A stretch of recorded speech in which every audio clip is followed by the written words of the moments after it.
Today we are taking a look at why you should buy a C6 Corvette. Now before we get into it, let's get something straight here. The C6 is not just an American muscle car, it's the turning point in Corvette history. A moment when Chevy took a car known for going straight down the freeway and turning it into something that could run with the big dogs, the European sports cars on any road, any track, and in any country. Today, we're gonna break down why the C6 is the best bang for your buck sports car you can buy right now, why it's a perfect blend of raw American muscle and refined track-ready performance, and why you should absolutely have one parked in your garage. But before we get into that, check out our vehicle gallery to see some C6 Corvettes on aftermarket wheels, and if you're looking for a set of wheels for your Vette, click the link down below in the description and pick up a set today. We're gonna take a step back in time here to the mid-2000s when the C6 first hit the streets. The C5 before it, well, it was a pretty good car out of the box. It had the LS1, a lightweight chassis, and enough horsepower to roast tires for days.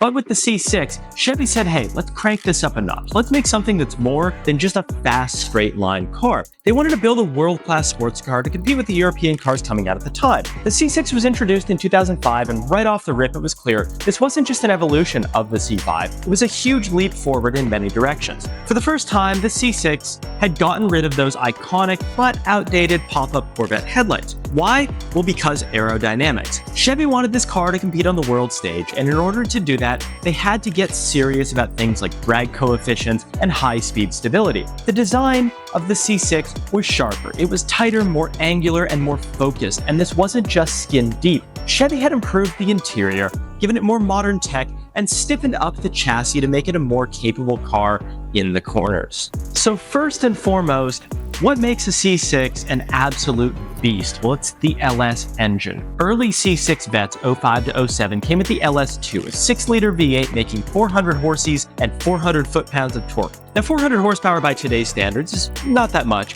but back in 05, this was a big frickin' deal. This was a big dog out on the road.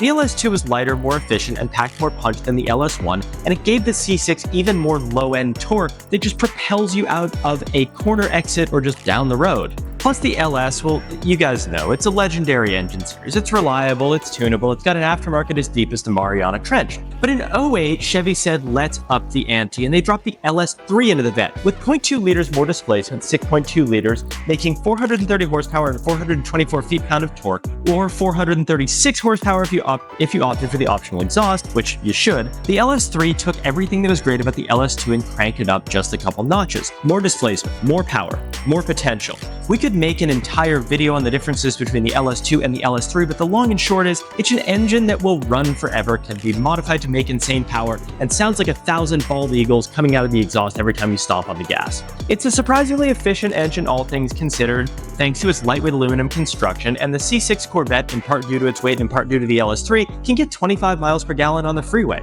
25 miles per gallon in a car that can dust just about anything you come across on the road, that ain't half bad, huh? And let's not forget the LS engines are practically indestructible. Heads, cam, 500 horsepower. You want to throw some boost at it, there's a Pro Charger, there's a turbo kit, you throw some nitrous, whatever's easy for you, you can make 1,000 horsepower on the stock bottom end on this car. Probably not for long, but for some period of time. Point being, the LS has a ton of potential, as you guys well know, and it's one of the things that makes the C6 so darn good. So we covered the engine, but well, what about the transmission? This is an easy one here, just get the manual. The C6 came with either a 6-speed manual or an automatic, and while the auto is fine if you're doing two things, cruising to car shows in your New Balances and jean shorts, or drag racing. That's it. The manual is otherwise where the magic happens. See, Chevy put the Tremec T56 behind the LS, and it's a short, direct feeling transmission. It was designed to just put a smile on your face every time you click it into that next gear. Plus, the manual transmission, of course, gives you more control over the LS, letting you hang on to revs and wring out every little bit of power, which is especially important in a car that you're going to be hitting the track with. The auto's not so track-worthy. Let's be real too, Corvettes are just meant to be driven with 3 pedals. If you're going to buy an American muscle car, you should just be rowing through the gears yourself, not letting an auto box do the work for you. That said, if you're building a Corvette drag car, get the auto. Just be prepared for the auto to break. They kind of tend to do that. With all of that said, if you're still thinking that the C6 is just a drag car, I've got some news for you. This thing can freaking handle The C6's chassis was a huge upgrade over the C5. It's got a stiffer frame, better suspension geometry, and improved overall balance. Chevy spent a lot of time and a lot of money and a lot of R&D refining the car's handling dynamics to make it more competitive with European sports cars like the Porsche 911 and the Aston Martin Vantage that came out around the same time. The C6 Corvette has a transaxle layout, meaning that the transmission is mounted in the rear, giving it a near-perfect 50-50 weight distribution. Now you pair that up with independent rear suspension, though it does still use leaf springs, magnetic ride control if you get the Z51 or Z06, larger brakes, and you've got a car that can carve up a road course just as well as it can tear down a drag strip. Then of course you get the Z51 package, which while not quite a Z06, is a C6 that handles even better out of the box. You find one with the Z51 option and it comes with upgraded shocks, upgraded springs, thicker sway bars, performance-tuned suspension. Yes, it's basically the same thing, but it's a bullet point on the brochure, right? And larger brakes. It's a Corvette with track-focused hardware for not much more cash. With the Z51 package, even the base C6 turns into a serious track car with razor-sharp handling, fantastic grip, and all the stopping power you could want thanks to the upgraded brake calipers. Now you can push this thing to its absolute limit on a road course and it just keeps asking for more. All that in a package that you can still comfortably daily drive and find for less than you might think. Yes, please sign me up.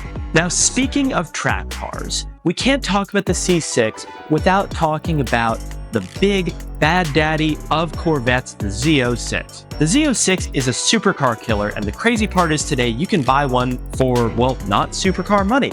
When the C6 Z06 debuted in 06, it came out with a 7-liter LS7 V8, making 505 horsepower and 470 feet-pound of torque. This thing revs all the way to 7,000 RPM, which is wild for an engine of that displacement, and thanks to the lighter, stiffer chassis, the Z06 weighs less than 3,200 pounds. What does that mean for you? Well, it's a car that goes from 0 to 60 in 3.7 seconds and can clip off the quarter mile in 1170. But more than just straight line numbers, it's a car that feels nimble and light on its feet. It's incredibly agile, and it is a real contender on a road course. The Z06 was Chevy's answer to cars like the GT3 and the Ferrari F430, and guess what? I'm gonna let you in on a little secret here. It could hang with them and even beat them on certain tracks for a fraction of the price. Now, even today, the Z06 is one of the best track day cars you can buy without blowing six figures. You can, in fact, pick one up for around 40 grand. They've got some issues with the aluminum, with the soda-filled valves, but you fix that, and there you go.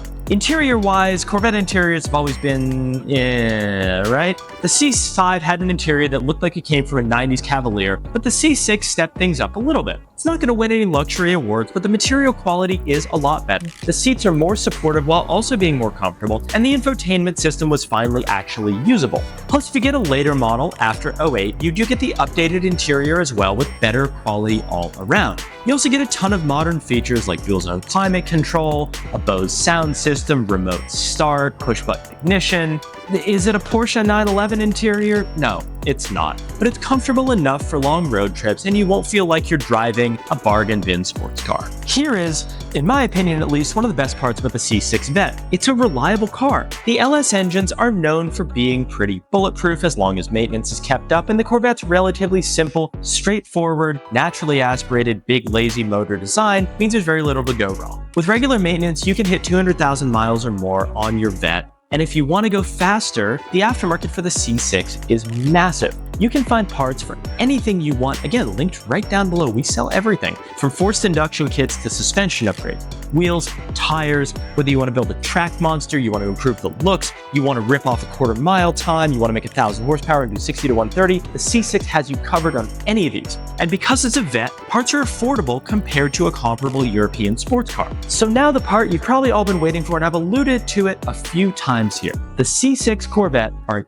absolute bargain right now. You can pick up a solid example, depending on the market that you're in, of course, for under $25,000. And a Z06 hovers right around $40,000. Now, the ZR1 is still expensive. It's a collector car, and they're around $100,000. But for the price you're paying, there's nothing in this price range that can touch it. It's a supercar at muscle car prices. So you've watched the whole video, and you're saying, Jake, why should I buy a C6 Corvette? Well, it's simple. You're getting a car with world-class supercar-beating performance, a legendary engine, endless modification potential, all for a price that you can actually afford. Whether you want a fun daily driver, a weekend track toy, something to make 1,200 horsepower and go to Texas 2K with, the C6 Corvette is the perfect platform for for doing whatever you want with your car. The C6 Vette isn't just another American muscle car. It's a car that can hold its own against Porsches, Ferraris, and whatever else Europe has to offer even today. And the best part, you don't need to sell your soul to afford one. So what are you waiting for? Head on over to Facebook Marketplace, pick up a C6 Vette, and start living that American dream. Thank you guys so much for watching the video. If you enjoyed it, please click the like button, hit subscribe, drop a comment down below. If you have a C6 Vette or any car, upload it to our vehicle gallery to show off your wheels and help others dial in their fitment. If there's another car we should talk about, let us know. Thank you so much for watching, and I'll see you in the next one.